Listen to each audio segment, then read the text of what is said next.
Hello, and welcome to Meat and Juice Season. This is a presentation that we are making to discuss COVID-19 lockdowns and all that goes with it. But before we actually get into the nuts and bolts of COVID, we still have a introductory presentation to make. For those who saw the first presentation, we were putting down a platform or a foundation from the Bible, but now we have to put up the walls of our building to discuss politics behind COVID and issues that impinge upon the subject which we need to discuss. So with that said, we want to begin by looking at a new introduction to the COVID-19 story. And just to refresh our presentation from last week, we saw that Satan was cast out of heaven. We saw that he deceives all the world. And we saw that only the elect escape the deceptions that Satan has put in place. We also saw that he numbers the world as his subjects, but the little company who keep the commandments of God are resisting his supremacy. If he could blot them from the earth, his triumph would be complete. We also saw that this is in harmony with the Bible, because it says the dragon was wroth with the woman, and he went to make war with the remnant of her seed, which keep the commandments of God and have the testimony of Jesus. So we are in a war, and Satan is building a prison planet that he is going to force everybody into a position where he can surveil us and keep us under control. It's going to be very much like what is already existing in China with facial recognition and everything that goes with that. It's probably going to be worse in the future. So with that said, let's begin our study. And before we do that, we're going to pray. Heavenly Father, we pray that you will give us your Holy Spirit at this time. For the speaker and for those that hear, give them ears to hear. Give us an insight into the spiritual world around us that is influencing us on a daily basis. We ask this in Jesus' name. Amen. So we're going to Revelation chapter 13. And I saw upon the sand of the sea, and I saw a beast rise up out of the sea, having 7 heads and 10 horns, and upon his horns 10 crowns, and upon his heads the name of blasphemy. So this is a beast which is a combination of all the beasts that we see in Daniel. And the dragon gave him his power and his seat and great authority. So this is a satanic power. And they worship the dragon, which gave power unto the beast, and they worship the beast. So people on earth are going to be worshiping Satan through this dragon, through this beast. We're in cooperation with this beast. And then it says, I beheld another beast coming up out of the earth, and he had 2 horns like a lamb, and he spake as a dragon. So this is a power which is originally Christ-like, but very quickly he becomes satanic-like. In other words, he is another power which serves the interest of Satan. Now, it's not my intention to identify who these beasts are, because that would take too much time, and we don't have that amount of. We'll have to leave that for another day. And he exercises all the power of the first beast before him. So this is a satanic power which is in cooperation with the first beast. One beast comes from the sea, The second beast comes from the land, and the land beast is going to cooperate with the first beast.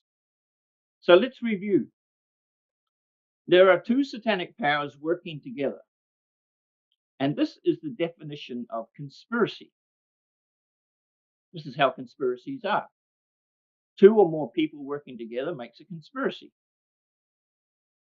And we are told through our secret intelligence or semi-secret intelligence, for thousands of years, this chief of conspiracy has palmed off falsehood for truth. So who is the chief of conspiracy?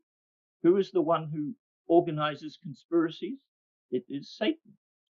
And these are his two chief instruments whereby he's going to deceive the world in the last days.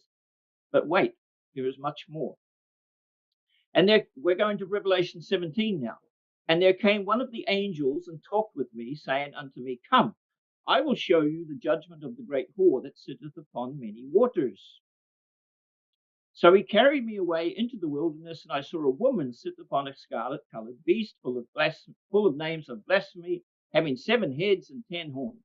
So this is the same beast that we saw coming out of the sea in Revelation 13, but now there is a woman sitting on the beast. Sitting on the beast means she's in control of the beast.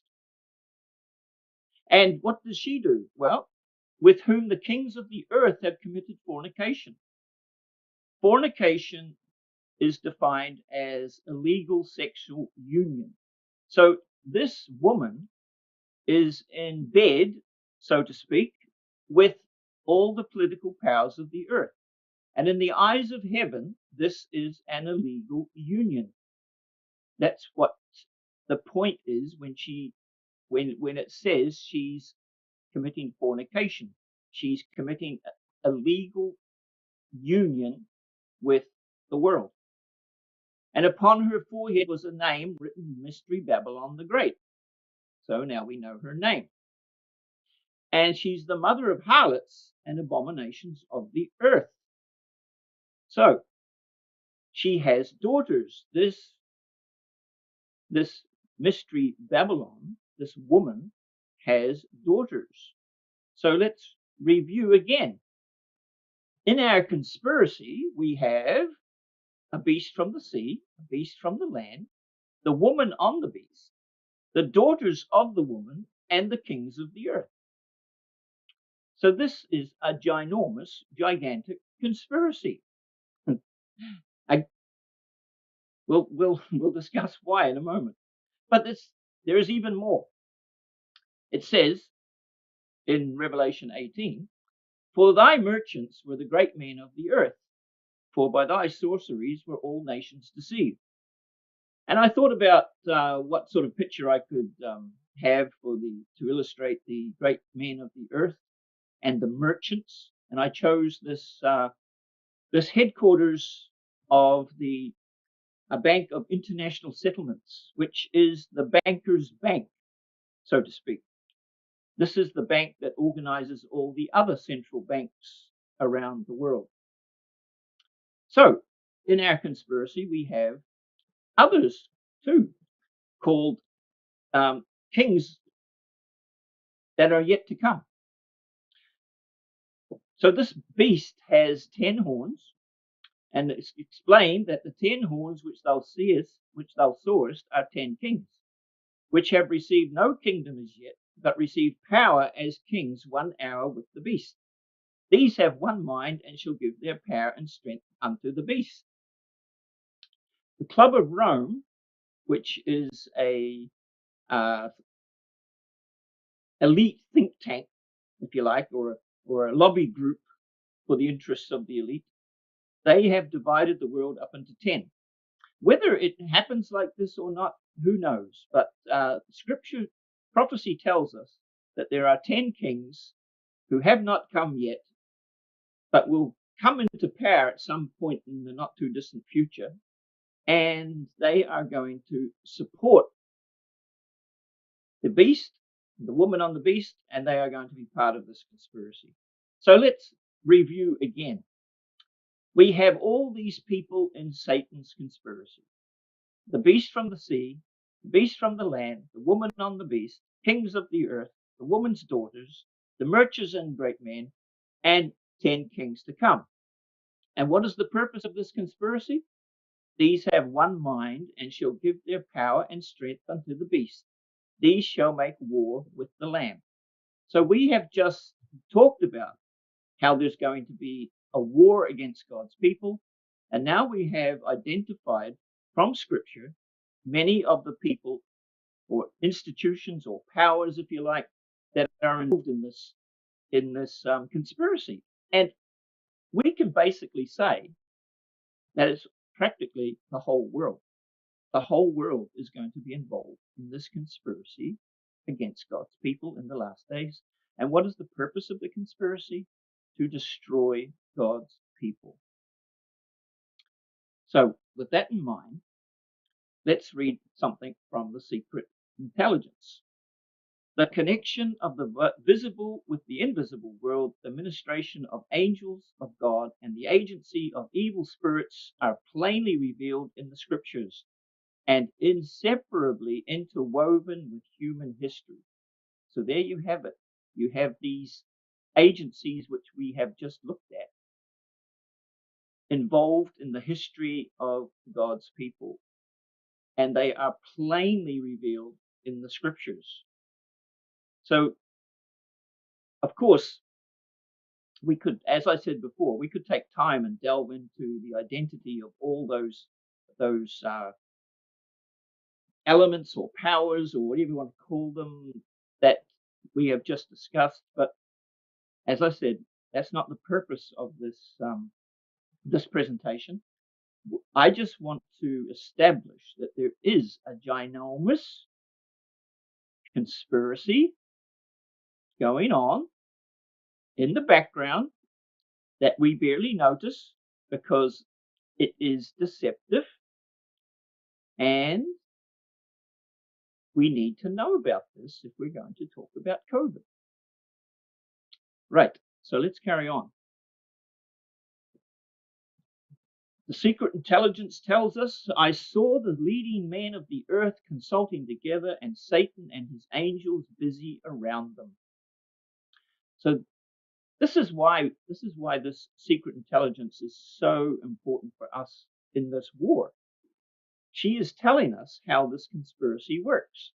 Satan is consulting continuously with the leading men of the earth, putting this conspiracy together, building the prison planet. You should feel the walls closing in around you. You should feel the fact that you are losing your liberties. You are losing your ability to speak even. So let's carry on. I want to remind everybody that he is this chief of conspiracy. And of course, if conspiracy is true, and this is the way forward for human history, then obviously it has to be obscured. It has to be ridiculed if anybody wants to talk about it. I'm sure you know what people think of others who try to enlighten them about conspiracy. Everybody is labeled a conspiracy theory, and it has to be ridiculed. Such as this cartoon here. I wrote a program that generates random conspiracy theories. This has to be ridiculed because it is the truth.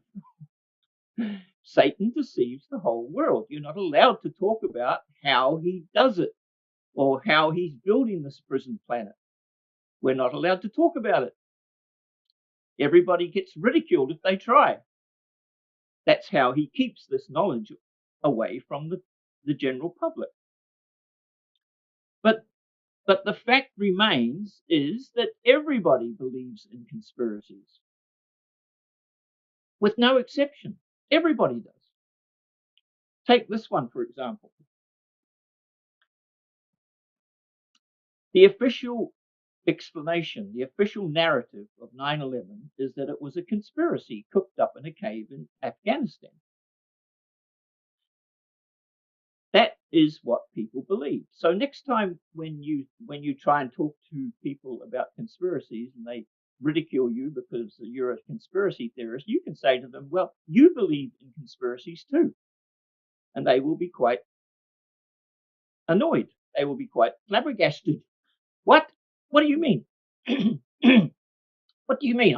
I don't believe in conspiracies. Yes, you do. You believe that 9/11 was caused by a conspiracy cooked up in a cave in Afghanistan. So everybody believes in conspiracies. We're all conspiracy theorists now, according to the Washington Post.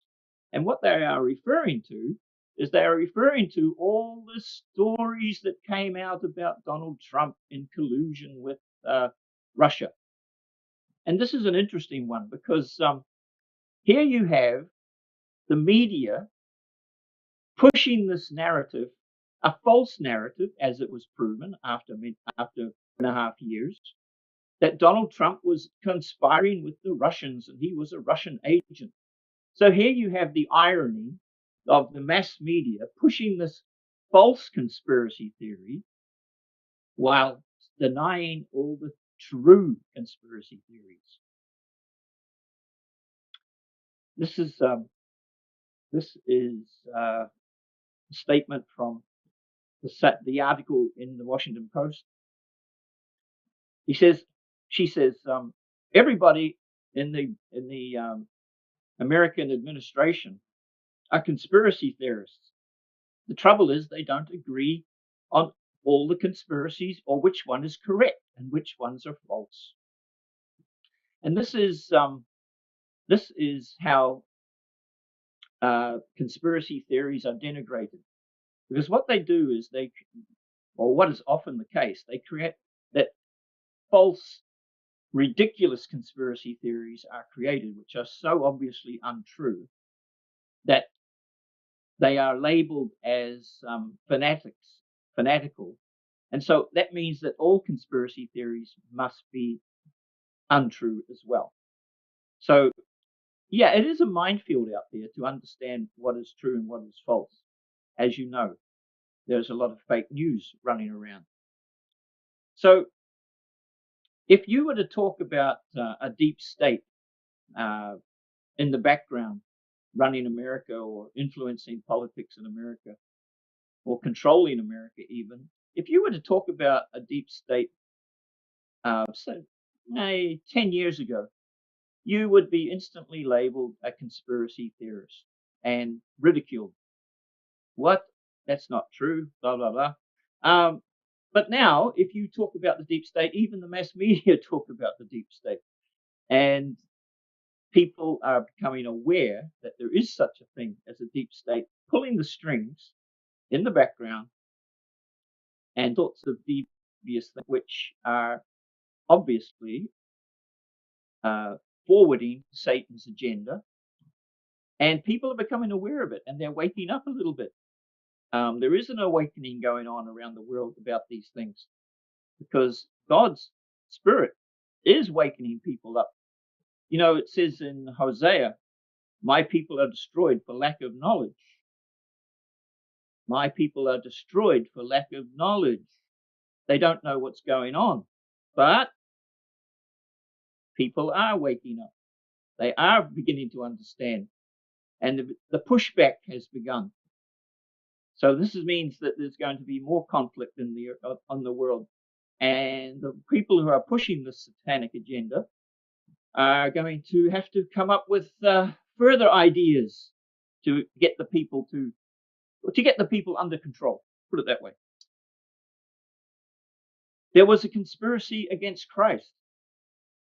His life of self-denial and sinless devotion was a perpetual reproof to a proud, sensual people. It was this that evoked enmity against the Son of God. Satan and evil angels joined with evil men. There you go. See? Satan, secret intelligence. Satan and evil angels joined with evil men. This is a conspiracy. All the energies of apostasy conspired against the champion of truth. This is nothing new.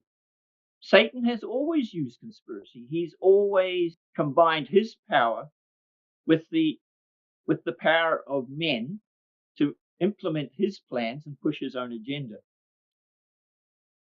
Jesus said to the Jews, "Why are you planning to kill me?" He could have just as well said, "Why are you conspiring to kill me?" You see, there was a great conspiracy against Christ, and there still is. Only we're not allowed to talk about it. This is the founder of Marxist-Leninism, Vladimir Lenin. He said, "Conspiracy is so essential a condition of an organization of this kind that all other conditions must be made to conform with it." There you go. The left, the political left, they're into conspiracies. That's not to say the political right are not into conspiracies too. Of course they are. All politics is a conspiracy of one kind or another. All you need to do is to get two politicians to get together to make plans. You've got a conspiracy. This is the founder of the FBI in America, J. Edgar Hoover. He said the individual is handicapped by coming face to face with a conspiracy so monstrous he cannot believe it exists. But that's what Scripture is telling us. All those powers that we just mentioned are monstrous powers which govern the earth, and they are conspiring together to destroy you and me. So it's monstrous, all right. And people can't believe it because it is so monstrous. But Satan fears exposure. The secret intelligence tells us there is nothing that the great deceiver fears so much as that we shall become acquainted with his devices. He fears that we understand what he's up to. And of course, he's going to try his utmost to prevent this kind of information coming out to people. So if you are a committed Christian, of course, you have many obligations if you are a committed Christian, but one of them is to expose Satan's devices, to expose his plans, so that people can escape. People can make decisions for their own salvation. People need to know these truths because they're trapped. We are all trapped. Otherwise, we're all trapped in a system and we don't even know we're trapped. There's no escape unless you know that you need to escape. And of course, people need to be informed about where they have to escape to, and that, of course, is Jesus Christ. There are people in the world who do not understand why they need Jesus Christ. Of course, they need Jesus Christ for their own personal salvation. But we need Jesus Christ to help us escape from the system that we are living under. It's the Babylonian system. And of course, the Bible backs up what Ellen White has just written. "And have no fellowship with the unfruitful works of darkness, but rather reprove them, expose them, speak to people about them." Now, one of the ways that the enemy has managed to keep this knowledge away from people is through political correctness. Obviously, it's not politically correct to talk about these things. It's not politically correct to be a conspiracy reality person. How does political correctness work? Well, first of all, we need to understand whose politics is it? Whose politics is it that is correct? And it's socialism. When you indulge in political correctness, you are supporting socialism because it's the socialistic and communistic doctrines which are politically correct in the world today. If you speak from the right wing spectrum of the political divide, you are not politically correct. socialism is what is reigning in the ideological wars that are going on at the moment. And the interesting thing is, who does the correcting? And this is the tragedy. We do it ourselves. We do it to each other. We politically correct each other. How many times have you said something and people have said, "Oh, you can't say that. Woo, that's terrible." And you've been trained not to say things like that because you have been corrected by your own family members, by people you love, by your friends, your acquaintances. But it even gets worse, because how many times have you politically corrected yourself? I'll guarantee you have done it, because I have done it. I do it all the time. I have to politically correct myself because I have to shut my mouth, because I realize whatever situation I am in, I can't say what I really want to say. And we politically correct ourselves all the time because we realize that if we do speak what we really believe, we're going to upset people.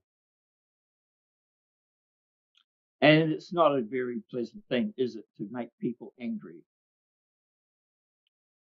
I think that if you want to escape from this political correctness, you have to practice what Jesus practiced. He said to his disciples, "There are many things I want to tell you, but you cannot bear them now."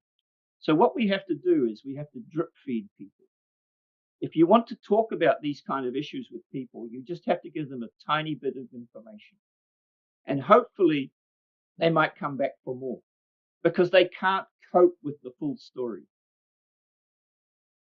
So we do have to practice political correctness, unfortunately. And we have to practice religious correctness.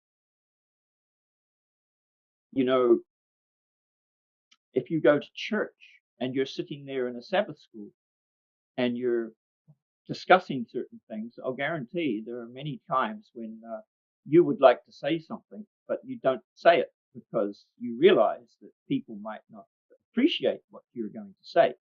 So there is such a thing as religious correctness as well. Basically, this is part of the prison planet that Satan is building. He has us so under control that we can't even speak our own thoughts anymore. So let's carry on. We now have wokeness, which is political correctness on steroids. Wokeness is just crazy political correctness. Let's carry on. Let's look at who are Satan's allies.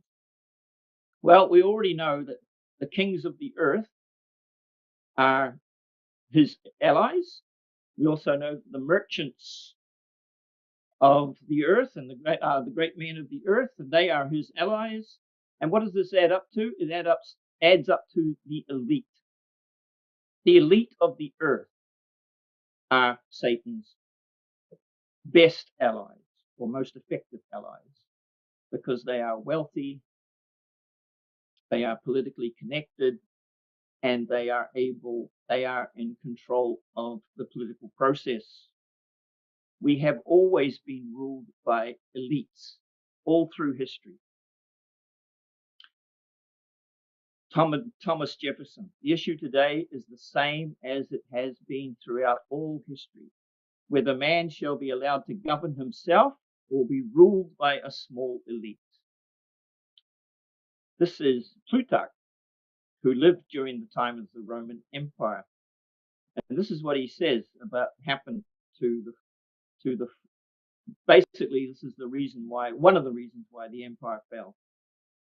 "The abuse of buying and selling votes." Wow, does that happen today? "The abuse of buying and selling votes crept in, and money began to play an important part in determining elections. Later on, this process of corruption spread to the law courts." In other words, you couldn't get justice from the law courts because people were bribing the law officials. and then to the army, and finally the republic was subjected to the rule of emperors.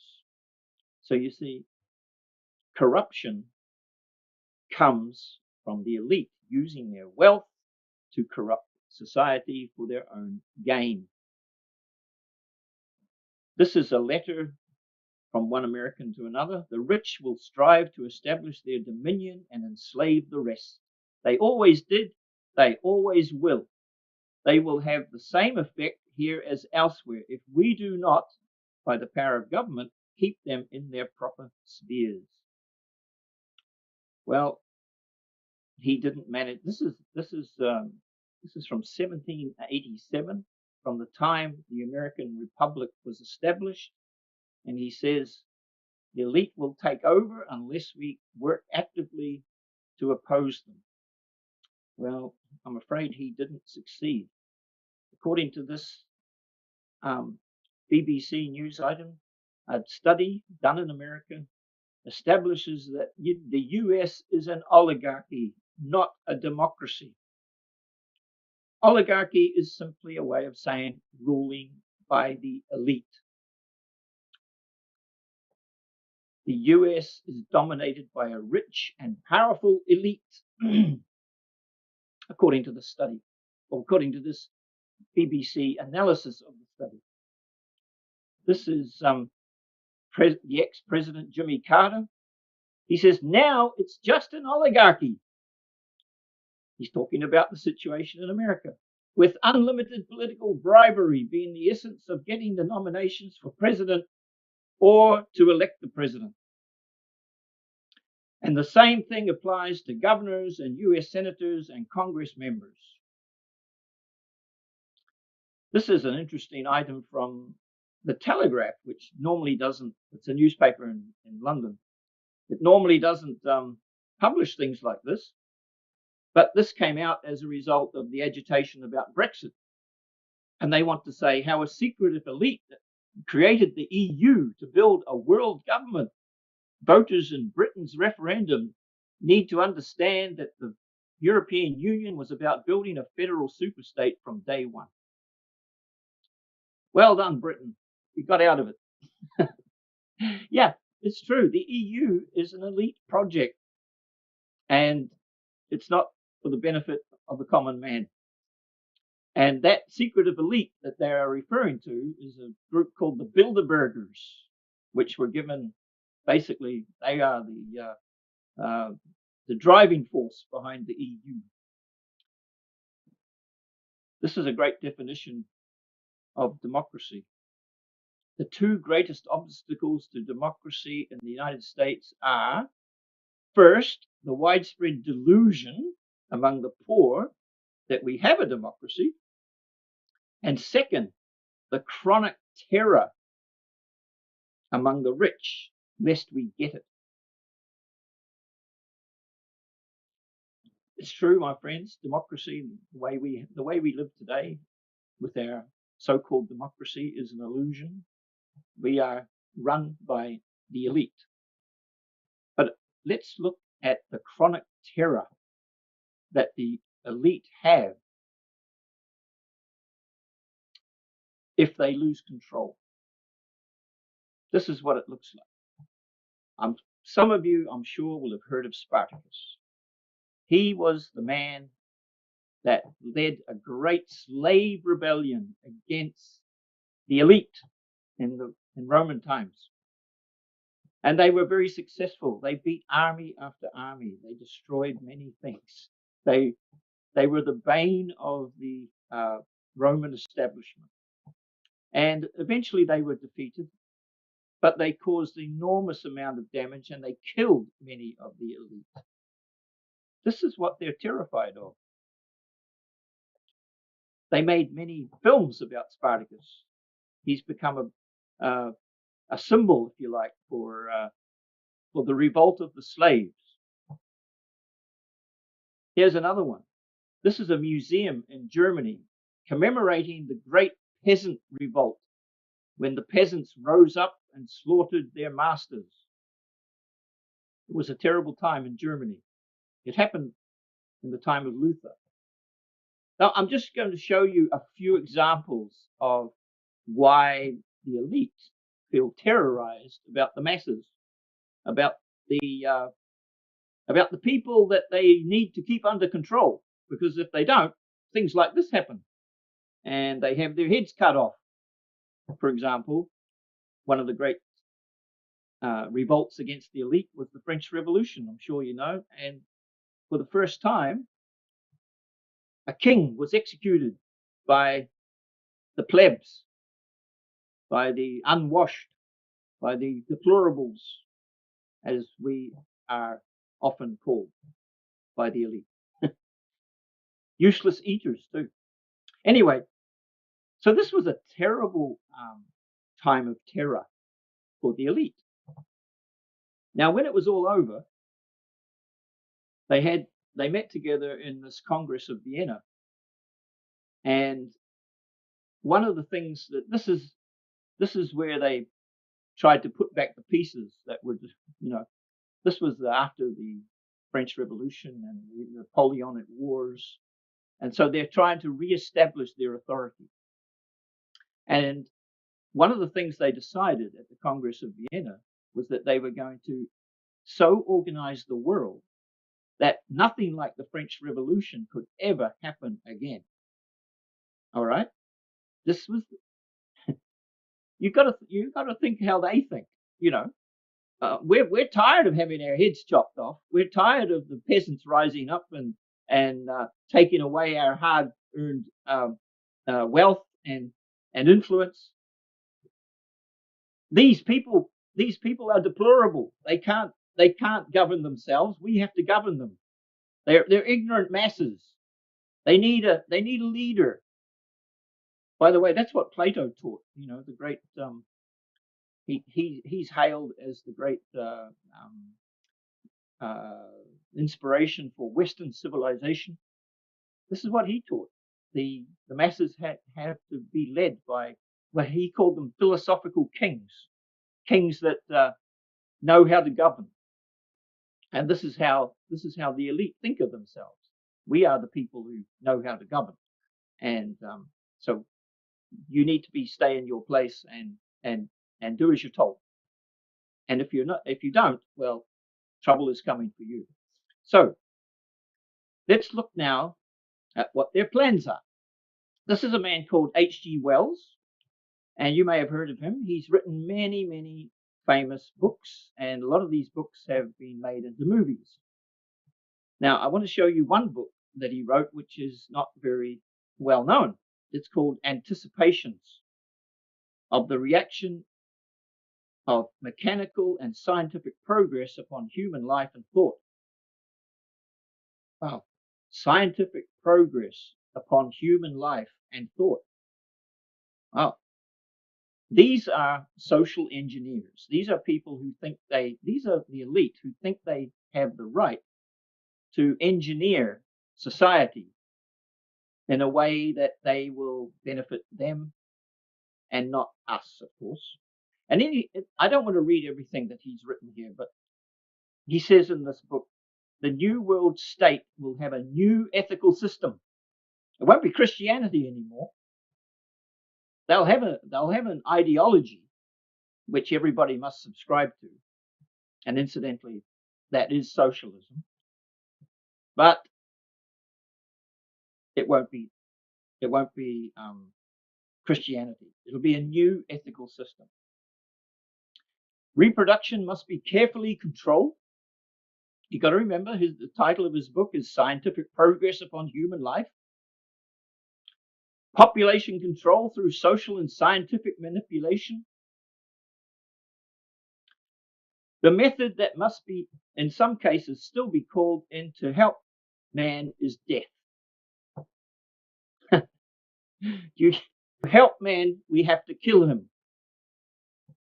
That's what he's saying. Seriously.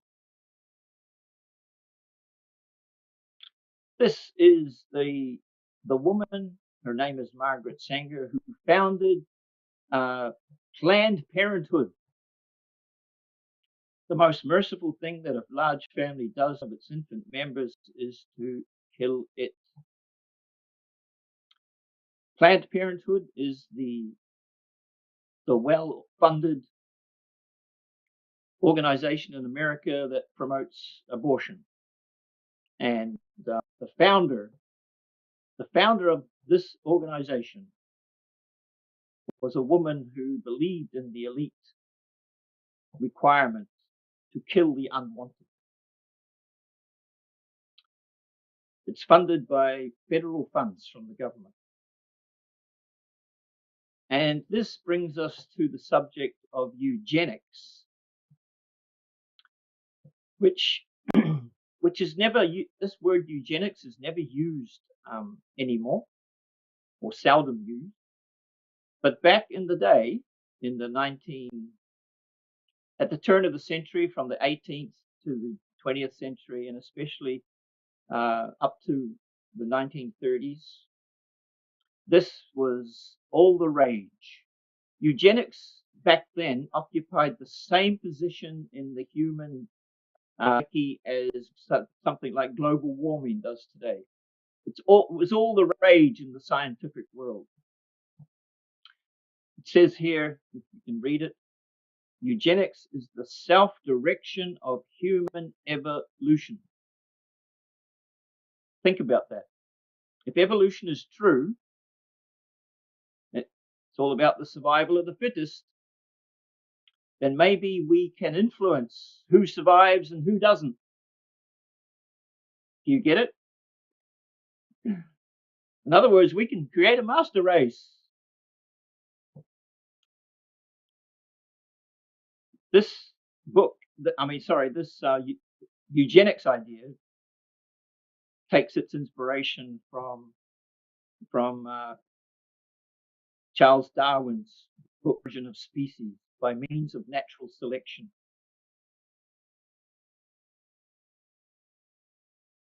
But we need to read on. We need to read the whole title of Charles Darwin's book. It says, by means of natural selection in the preservation of favored races in the struggle for life. Let me just try and bring that up for you. By means of natural selection in the preservation of favored races in the struggle for life. I'm so much looking forward to the day that the woke brigade discovers this and they go, wow, Charles Darwin was a racist. We have to eliminate Charles Darwin. We have to cancel culture. Charles Darwin. We have to cancel culture. Evolution. Look what he says. The preservation of favored races in the struggle for life. My goodness, this is terrible. But they never will. But you have to understand what Charles Darwin was all about. He was a man who, from the elite, who thought the same way, that this human race that we all belong to can be manipulated by means that are not scientific. You see, evolution is still a theory. It's never been proven. It is still the theory of evolution. Even though some scientists claim it has been proven, it's not. It's simply an idea where people can latch onto in opposition to the Bible, because people are always opposing God, because God requires accountability from man. God will judge man. People don't want to be judged. They want to be so-called free to do whatever they want to do. So now we have a whole system that we can believe in and reject God and reject creation. So, but Charles Darwin, he was a racist. He was a member of the British elite, and the British elite have always thought they are the superior ones on the earth. And so now he has created a system whereby he can identify the mechanism of how the human race evolves or develops rather. And if you can identify how it works, then you can interfere with it. And so this is the birth of eugenics. Now, this man, Francis Galton, he was Charles Darwin's cousin. And he latched on to Charles Darwin's theory. And he is the one who invented the word eugenics. And this is his definition of eugenics. It is the study of the agencies under social control that improve or impair the racial qualities of future generations, either physically or mentally. Wow. So now they have discovered, the scientific community now has tools whereby they can go into the human race and change the human race so that they can create whatever they want. Okay? That's what eugenics is all about. When in eugenics' heyday, they had public lectures all over the world, not all over the world, especially in Britain, America, and later on in Germany. So they had public lectures where people could learn all about eugenics. They had displays for race betterment. Think about that. Wow. I really hope the woke brigade catch on to this. They will have a field day. But the scientific community and the elite and the political establishment won't allow them to take this one on. Anyway, they talked about race betterment. They talked about race hygiene. Hygiene. What is it? That's a euphemism for yeah. Well, we have to do something about the cleanliness. We have to clean up the races. Wow. You could do a correspondence course on eugenics combined with the gospel. Wow. Bible and eugenics together. Many people were sucked in. You know, John Harvey Kellogg, the great SDA physician in America, the health reformer. He was a member of the American Eugenicist Society. He believed in eugenics. You could register your pedigree. Wow. So if just in case somebody wanted to marry you, they could go to a registry and check up on your pedigree.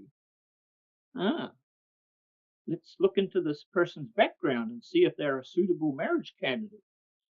You know, make sure there's no skin color contamination. Yep. This is a headline from way back where it was discussed in the legal profession whether sterilization was legal or not, where you could sterilize people, you know, race hygiene, you know, we have to sterilize the undesirables. And this is a headline which is praising the fact that the legal establishment have upheld the idea that sterilization was legal. And right, if you can see right at the bottom here, it says an improved race of Americans is on the way as a result of this decision. An improved race of Americans is on the way.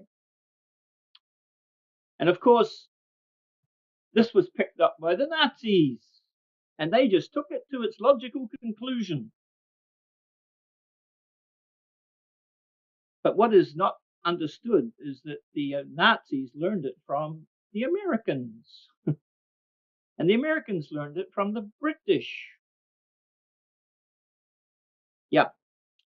The Rothschild Foundation funded eugenicism in Germany. They took it to Germany.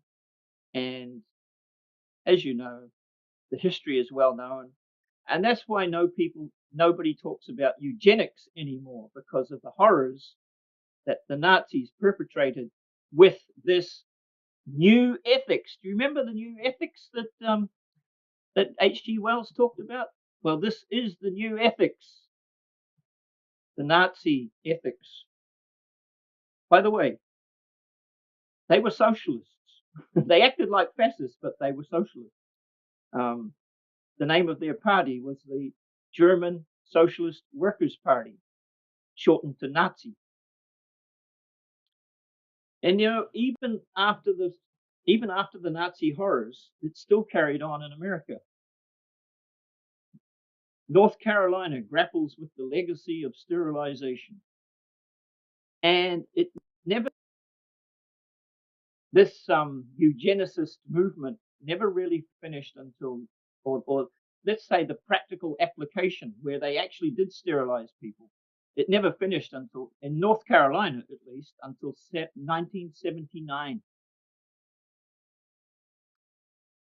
Now, that doesn't mean that eugenics, the goals of eugenics, is over.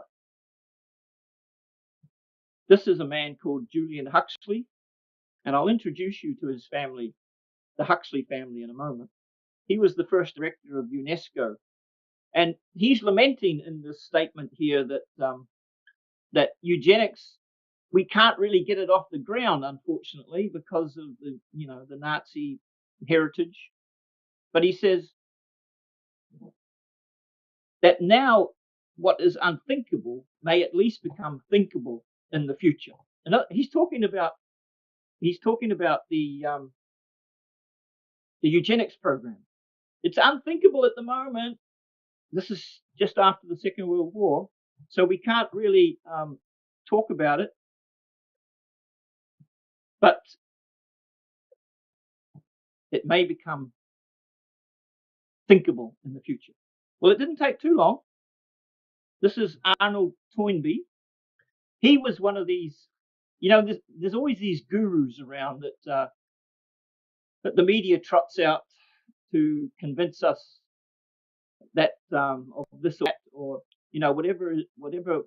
whatever thing we have to be afraid of. Like, for example, there's all these gurus for global warming that we have to listen to at the moment, and whatever the topic is that they want to make us afraid with, that there's always something to be afraid of. So they always have these gurus that they trot out to put on the television and social media and whatnot to convince us of whatever they want to convince us of. And Arnold Toynbee, he was one of these gurus back in the 60s and 70s. That's the last century. This is what he said. He's such a guru. He gets on Time magazine, the cover of Time magazine. The elite must decide who breeds and who does not, and we must sterilize the young. And he's talking. This is eugenicism, and this is 1971. So it didn't take too long before eugenicism. They don't call it that anymore, by the way. They call it Planned Parenthood. But it didn't take too long before they started talking exactly the same way, that we need to do something about the human race. There's too many deplorables, too many useless eaters, too many people that have problems that are difficult to deal with. So, like mental problems, physical problems. We can't let them breed. We have to do something. Okay. So I want to introduce you now to the Georgia Guidestones. This is a message from the elite, written in stone, just like the Ten Commandments. They have 10 commandments, and they put them on guidestones, which are in the state of Georgia in America. Nobody knows who put them up. They are sometimes called the American Stonehenge. But on these stones, they have written out their agenda, if you like. And the first commandment in their 10 commandments is to maintain humanity under 500 million in perpetual balance with nature. There's about somewhere over the 7 billion of us around at the moment. So they want to reduce that down to 500 million people. And you've got to realize they are serious about this.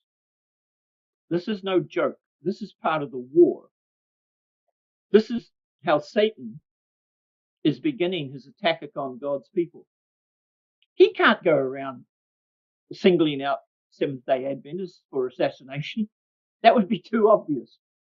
He has to convince the world that people, for the sake of the world, for the sake of racial hygiene, people have to be removed from this world.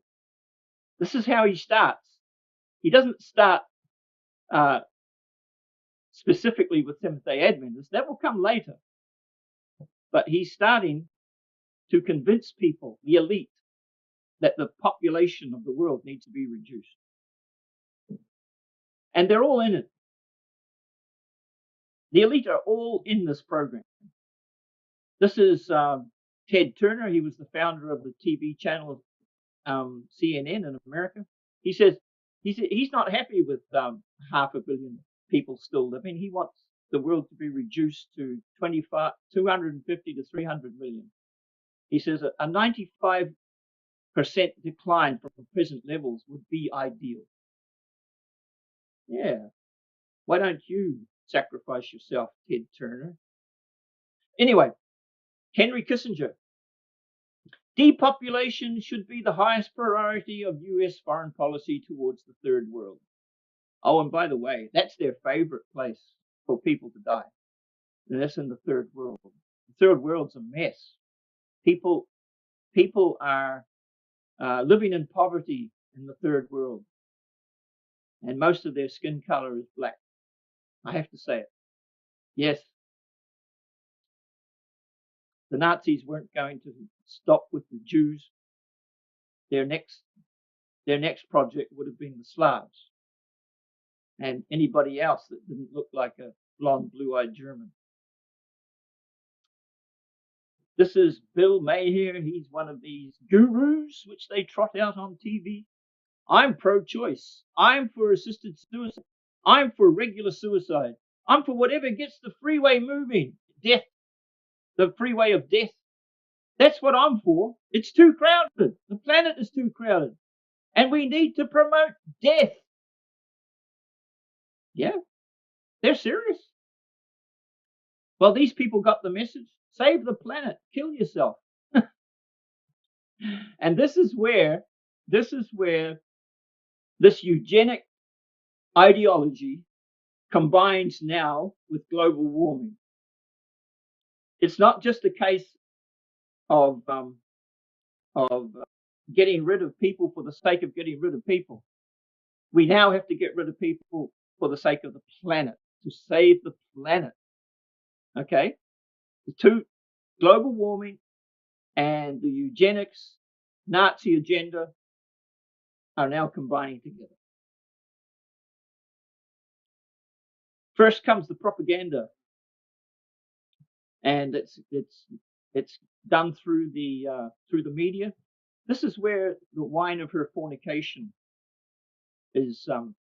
We'll talk about that in a minute. Billions of dollars are being poured into an effort to reduce population growth all over the world, and most people do not even know that it is happening. It is being promoted by radical humanists who are completely and totally convinced that the core crisis that humanity is facing today is that there are way too many people living on this planet. Many that write about the population control agenda make it sound as if there is just a tiny elite that is promoting this philosophy. Sadly, that is simply not accurate. The truth is that this twisted agenda is being taught at the majority of the colleges and universities in the United States. It is being promoted in our television shows and in our movies. It is even being taught to elementary school children. This is Prince Philip of Great Britain.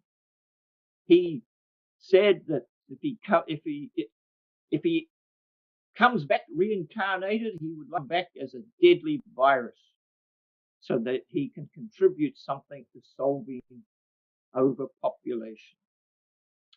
Well, Philip, we do have a virus running around in the world at the moment, but it's not deadly. Nevertheless, these viruses are coming on a regular basis. We'll talk about that in a moment. This is Zbigniew Brzezinski, and he's standing behind Barack Obama because this picture wants to say that he is the power behind the throne. This man is one of these gurus that is trotted out all the time on TV, what he used to be. And he's been behind the power behind the throne, or one of the powers behind the throne, ever since the time of Jimmy Carter. And he said in early times it was easier to control 1 million people. Literally, it was easier to control 1 million people than physically to kill 1 million people. Today, it is infinitely easier to kill 1 million people than to control 1 million people. It is easier to kill than to control. The elite have always been into control. And now they've discovered that they can kill. And they can kill people without the other people discovering that they are killing people. And they want to do it for two reasons. They want to do it to maintain their control and to save the planet. Back to H.G. Wells, he says, in the new ethics, the right to life will be abolished. You know, we talk about human rights, don't we? And one of the human rights is to live, to not have your life taken away from you. But in the new ethical system that is going to be established, the right to life is not going to be a right at all. It's going to be a privilege, and it can be taken away at any time. He says governments will be cruel and merciless. The men of the new republic will have little pity and less benevolence. He says, I do not foresee any reason to suppose that they will hesitate to kill when that sufferance is abused. In other words, if they feel that the planet is in danger, or if they are losing control, they will have no hesitation to kill. By the way, he wrote this back at he wrote this about the early 20th century. And he says, killing will be for the common good. And they will have an ideal that will make killing worth the while. In other words, they will have a philosophy that justifies what they do. And that philosophy, that justification, is global warming. Save the planet. And which really is save control of the world for us. They want to maintain control, so they're going to have a philosophy to kill people, and that philosophy is global warming. So, in order to achieve these goals, they're going to politicize and weaponize the media. And this is where we go back to this woman again. It says, and the inhabitants of the earth have been made drunk with the wine of her fornication. She is serving wine, which makes people drunk. In other words, she is serving information that confuses minds. She's serving information which controls people's minds.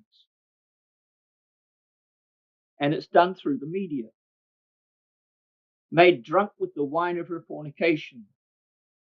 This is the weaponization and the politicization of the media. This is the main conduit where the wine of her fornication is served to us and we drink it in and we become totally confused. We can't think straight. Yeah, you need to stop going to the wine bar, which is in your own home, and it's coming through that TV instrument. And it's coming through social media. It's coming through all the media. This is Bertrand Russell. He's going to tell us a little bit about the wine of the fornication. By the way, he's another guru. I think the subject, which will be, by the way, he's writing about, he was influential back in the 1930s, 40s, 50s, around that area. I think the subject which will be of most importance politically is mass psychology, the wine of her fornication, mass psychology, psychology for the masses, the influencing of the mind. I think the subject which will be of most importance politically is mass psychology. We can also call it propaganda. That's what the Nazis called it. Its importance has been enormously increased by the growth of modern methods of propaganda. Of these, the most influential is what is called education. You know, I didn't put these are his parentheses on education. In other words, what he's doing there, he's saying, haha, so-called education. This is not true education. And this, you got to remember, he's writing back in the early 20th century. Education is not education at all. It's indoctrination. That's what he's saying. Education is indoctrination. He says religion plays a part, though a diminishing one.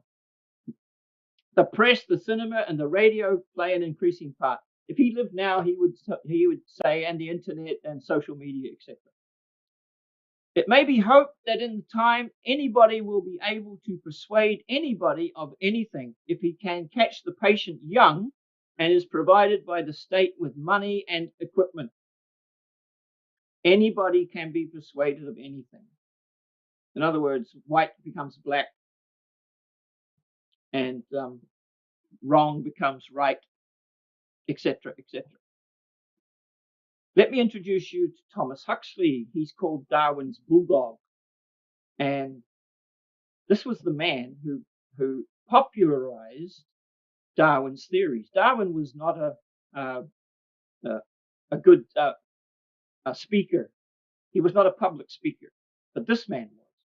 And he went around Britain and popularizing his theories. And this is what Darwin called him, my good and kind agent for the propagation of the gospel. And he is the grandfather of Aldous Huxley, and also the grandfather of that other Huxley, the one that the UN, the one that became the leader of UNESCO at UN, who was lamenting the fact that we cannot talk about eugenics anymore. So this is an influential family, the Huxleys. And this is Aldous. And he says there will be in the next generation or so a pharmacological method of making people love their servitude and producing dictatorship without tears. Do you catch what he's saying? Pharmacological method. That means medicine. That means pills. That means vaccinations. A pharmacological method of making people love their servitude and producing a dictatorship without tears, producing a kind of painless concentration camp for entire societies. What he's describing here is the prison planet that Satan is building, so that people will in fact have their liberties taken away from them, but will rather enjoy it. Have you heard of the Great Reset? They put out a promotional video, and the first thing they said was, by the year 2030, you will own nothing and you will be happy. We're going to talk about the Great Reset in the next presentation because it's intimately connected to COVID. Catch what he says, so that people will in fact have their liberties taken away from them, but they will actually enjoy it. You won't have to. What he's saying is that we're so dumb that we are going to be led around like cattle, because at the moment, when we have liberties, we have to make decisions, and decisions are difficult. But we won't, in this new concentration camp that they're building, we won't have decisions to make, and it'd be far preferable because cattle are dumb beasts that don't know how to make the right decisions. So other people are going to make the decisions for them, and he says we're going to be happy about that, because they will be distracted from any desire to rebel by propaganda or brainwashing. That's the wine of her fornication coming through the media, which is telling us not to rebel. The purpose of the propaganda is to tell us, obey. Don't rebel. Or brainwashing enhanced by pharmacological methods, and this seems to be the final revolution. Brainwashing by pharmacological methods. I wonder if COVID has anything to do with interfering with our ability to think straight. Sorry, not COVID. I mean the vaccinations. Yeah, the solution to COVID. Anyway, Aldous is speaking for the Tavistock Group, and the Tavistock Group is a real place. It has an office in London, and also apparently the British Psychological Society hang out there as well. The Tavistock Institute is notorious for social engineering programs. They actually created LSD, the drug LSD, because they thought it was going to be useful in altering the way people think, or getting them to altering their brains. Yeah, this is the kind of thing they're into, I'm afraid. Edward Bernays, he was Sigmund Freud's nephew, and he's the father of public relations in America. And he wrote a book called Crystallizing Public Opinion. In other words, manipulating public opinion. He says propaganda is the executive arm of the invisible government. Those who manipulate this unseen mechanism of society constitute an invisible government, which is the true ruling power of our country. In almost every act of our daily lives, whether in the sphere of politics or business, in our social conduct or our ethical thinking, we are dominated by the relatively small number of persons. It is they who pull the wires which control the public mind. This is the wine of her fornication, controlling the public mind. We really have to make an effort to break out of this manipulating of our minds, let alone our person. Do you know what it says in I forgot to put this in. It says in chapter 18 of the book of Revelation, verse 13, that Babylon deals in slaves and souls of men. And this is exactly what we're talking about. She deals in slaves and souls of men.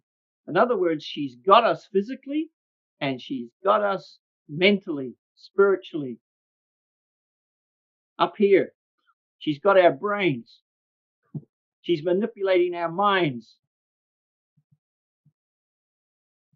Did I mention that this conspiracy is so ginormous that people can't believe it's actually true? But it is. If you're a Bible believing Christian, that's what the Bible tells us. It's there for us to discover. Ellen White says that it's there in the scripture if we just begin to think about it and process it the right way. The CIA is intimately involved in controlling the media. This is some people protesting. The CIA owns everyone of any significance in the major media, and they are quoting a former CIA director, William Colby. You know, they have no hesitation to tell us what they're doing. They don't care because they think they have all the power and we can do nothing about it. So he openly brags, yeah, we control the media. CIA controls the media. This is a former president of CBS News. Our job is to give people not what they want, but what we decide they ought to have. Yeah, they decide what the wine of her fornication is going to be today and tomorrow and every day. This is Mika Brzezinski. She's one of these media anchors. And yes, she is the daughter of Zbigniew Brzezinski, the one that who says that it's easier to kill than to control. She says she first started off by saying, oh, this is terrible. Trump is telling people what to think. And then she said, that's our job. That's our job to tell people what to think. We have to combat Trump. Trump is trying to manipulate people. That's our job. He's interfering with our business. This is a editor of the Frankfurter Allgemeine in Germany. He wrote a book called Gekaufte Journalisten, which means bought journalism. And in this book, he outlines how the CIA buy the news. They pay journalists to write the news. Yeah. I think it cost him his life. He looks kind of young and healthy, does he not? Well, he's now dead. But he did tell us, for anybody who wants to know, that intelligence agencies like the CIA control the media. That's why people talk about fake news today, because there's so much of it. And it's all part of the wine of her fornication. Abraham Lincoln said, I am a firm believer in the people. If given the truth, they can be depended upon to meet any national crisis. The great point is to bring them the real facts. But this is the problem. People are not brought the real facts anymore. The real facts are almost impossible to find. And in a democracy, this means the death of democracy. Because democracy depends on people voting for what they believe is true. People have to make decisions in a democracy. And how can they make the right decision if they have the wrong information? That's why democracy will never work under these circumstances that we live today. That's why we no longer have democracy. Because people are manipulated into voting for what is not even in their own interest. I have to have a drink, sorry. This man is telling us that the whole aim of practical politics is to keep the populace alarmed by an endless series of hobgoblins, most of them imaginary. A hobgoblin is a fictional character that appears in things like children's fairy stories in order to frighten children. But these hobgoblins that the political class, the elite, throw at us at a constant rate, they are designed to frighten the adults as well as the children. It worked very well as long as we had the Cold War. The Cold War was sufficient to keep people controlled. This was a great hobgoblin, and people were very afraid. There are many people today, of course, who have been born after the Cold War, so they really don't know anything about it. But during the Cold War, for example, they used to train the children in America. They called it duck and dive. Whoa, there's a nuclear war. We have to practice what to do if a nuclear war breaks out. All the children, you have to get under your desks and duck and dive and hide under your desk. That was a great way. It was a very ineffective way to counteract a nuclear bomb, but it was a very effective way to frighten the children. And this was the whole purpose of the Cold War, was to control the people. Fear is the greatest motivating factor, emotional factor for people, to control people. It's far better than love. It's far better than hate.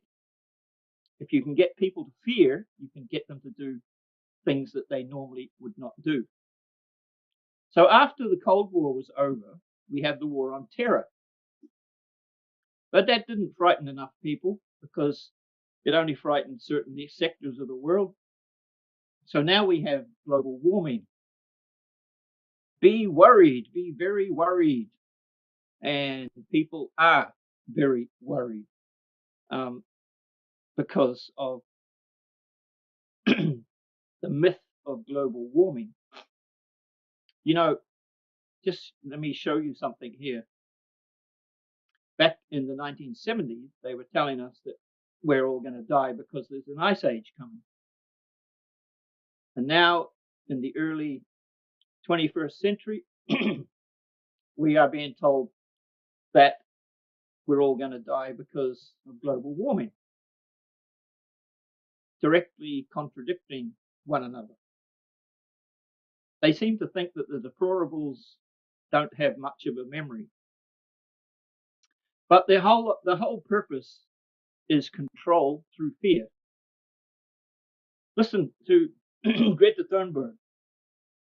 I don't want you to be hopeful. I want you to panic. I want you to feel the fear that I feel every day. She's speaking at the World Economic Forum. These are the people who want to bring us the Great Reset.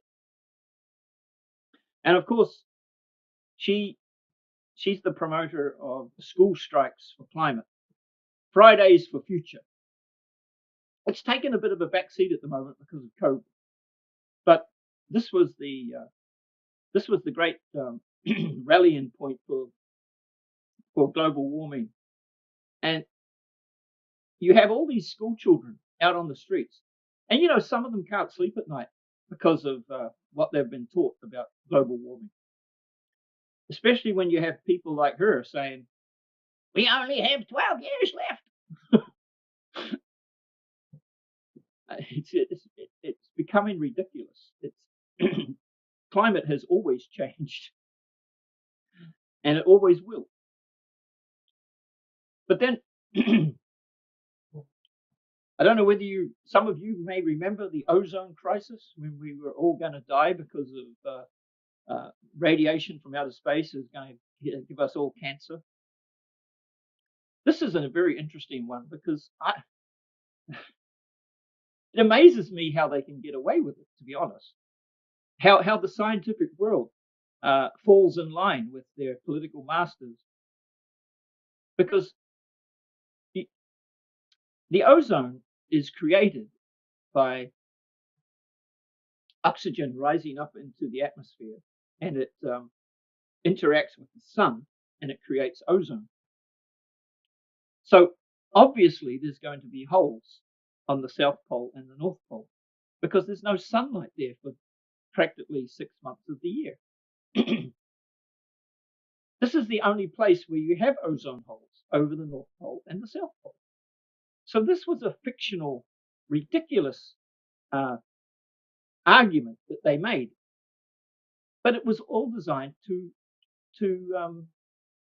keep us fearful, keep us under control. And then we had AIDS, and I'm sure some of you are old enough to remember this. This was a huge crisis in the world. People were so afraid of AIDS and did all sorts of extreme and crazy things because of it. And then we had sudden respiratory syndrome, and this was again a virus which is let loose, a new virus which we'd never seen before. And then we had swine flu. Panic sweeps Britain. One virus after another. You know, what is interesting is that during the Cold War, there were no new viruses. None at all.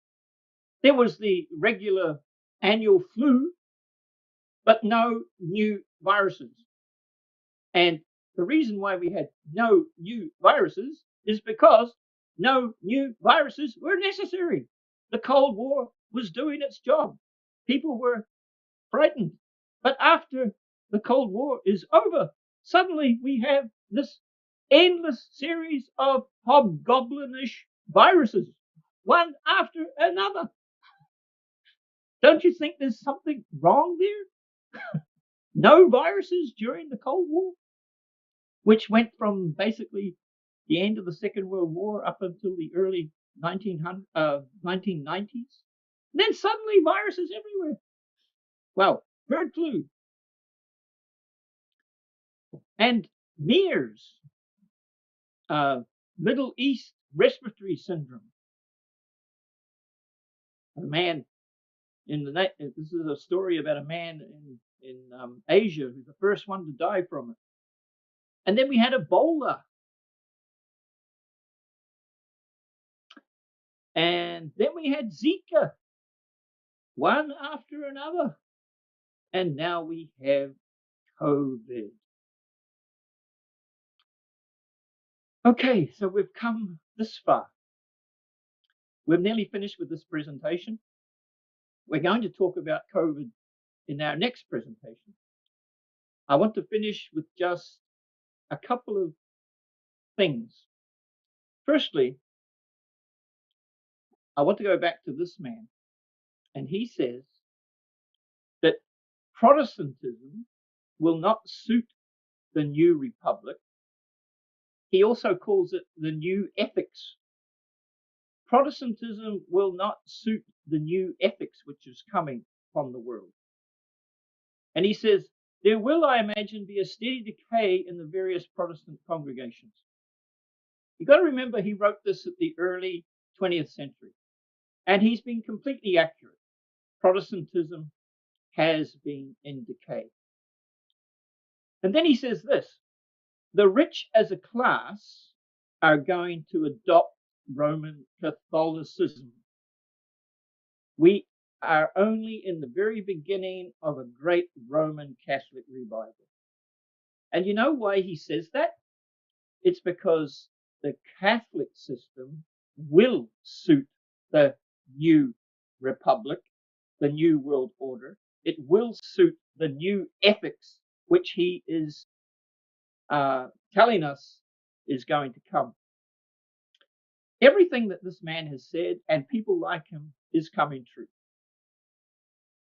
And that's why we need to read this from, this is my last slide. This is the last thing I want to talk about.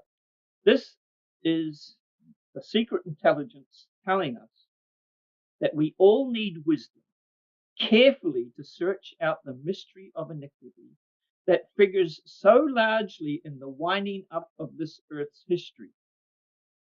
God's presentation of the detestable works of the inhabitants of the ruling powers of the world. Notice that. I'll read that bit again. He said, God's presentation of the detestable works of the inhabitants of the ruling powers of the world. Who are doing the detestable works? Our own ruling class, the people who are our political leaders. They are doing the detestable works of the world. That's why we need this special intelligence, which we have been given, but we don't use. All right, let's carry on. God's presentation of the detestable works of the inhabitants of the ruling powers of the world, who bind themselves into secret societies and conspiracies, not honoring the law of God, should enable the people who have the light of truth to keep clear of all these evils. So there you have it. Everything that, instead of going through this whole presentation and taking up your time and my time, I just should have read. That is enough. That just summarized everything that I talked about. This is what I love about the special intelligence, the secret intelligence. She puts things in such a precise way that we don't need to go much further to understand. My friends, we are in a desperate situation. It's not going to get better. It's only going to get worse. And the only way out of it is to buy the tickets that are freely available. Everybody can have a ticket off this planet. All you need to do is to ask for it, and it will be given to you. And the ticket holder and the one who is selling them is Jesus Christ. He says, buy from me. Buy from me. He says, the white raiment, the robe of righteousness. Buy from me the gold tried in the fire, and buy from me the eye salve that you need, so that you will see what Satan is doing. The eye salve will open your eyes. Then you understand. You will flee to Christ, and you buy from him the tickets that are available to be transported off this planet, because this planet is going to be destroyed. In a war, you can lose many, many battles. What you have to do is win the last one. And God's people are going to lose many battles in this war, but we're going to win the last one. So get on the winning side. All right? God bless you. And I hope to see you next time when we will get nuts and bolts. In the meantime, stay safe. Do not take the vaccine. And I'll tell you why in the next presentation. God bless you.